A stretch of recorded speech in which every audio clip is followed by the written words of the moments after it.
mianatra eo a-tongotry Jesosy isan'andro.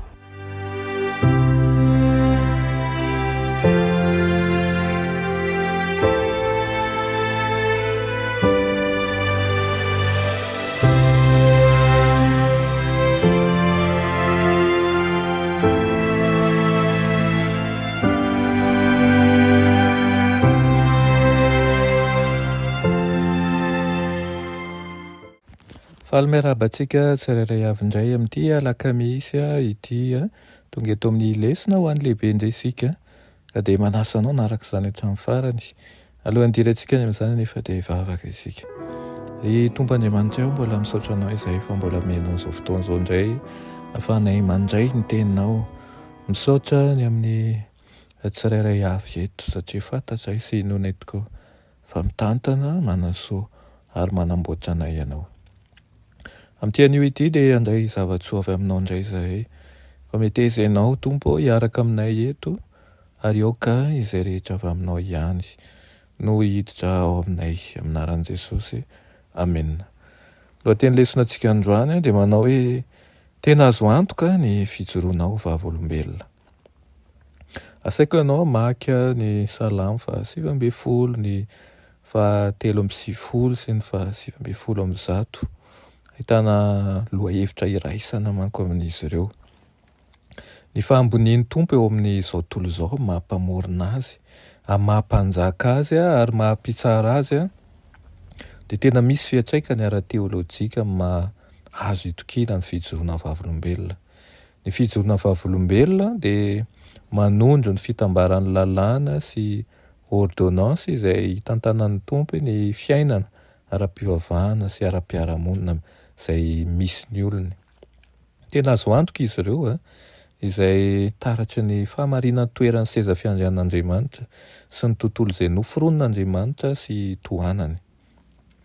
Ny teny Hebreo nadika hoe azo antoka dia midika ho azo itokisana sy mahatoky ary entitra tokoa. Tsy azo ovaina sy tsy azo rava ny lalàn'Andriamanitra. Andriamanitra dia miantoka ny fahamarinan'ny teny fikasany sy ny didiny.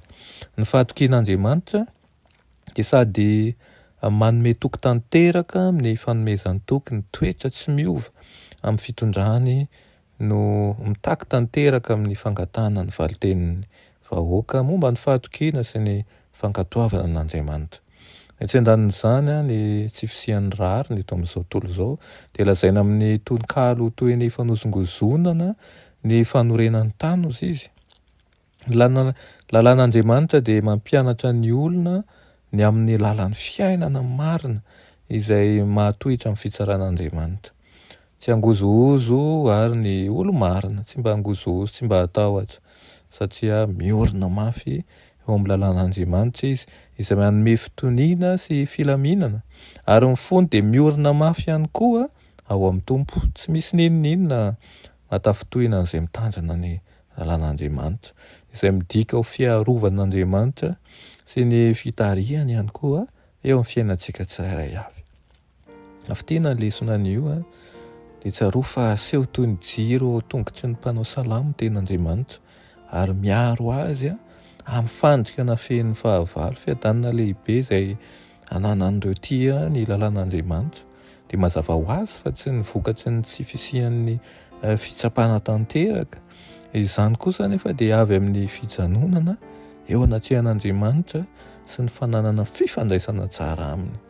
Ary iriko dia hanana fahatokiana fiainan'Andriamanitra tahaka izany ihany koa isika ka ahatsapa fa tena arovana ny tenin'Andriamanitra tokoa, arovana ny lalàn'Andriamanitra ka na hoe ianao no mpiandry tsara tsy hanan-java mahory tokoa aho. Ivavaka isika. Raha ny malala tsara indrindra mbola misaotra anao izay noho ny amin'ny teninao izay nomenao anay anio. Misaotra Tompo izay mamposaka ny fitiavanao aminay. Misaotra ny teninao ihany koa izay jiro manazava anay ka mba tsy ho tafitohana ny tongotray fa hita fa eo aminao mandrakariva no azo ianteherana. Aminao rery ihany no ahafahanay mijoro ary eo aminao rery ihany no ahitany ny fahamarinana.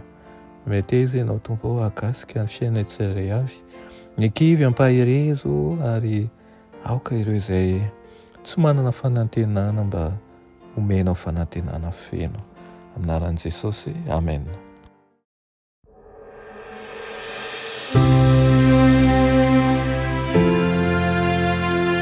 Mianatra eo an-tongotry Jesosy isan'andro.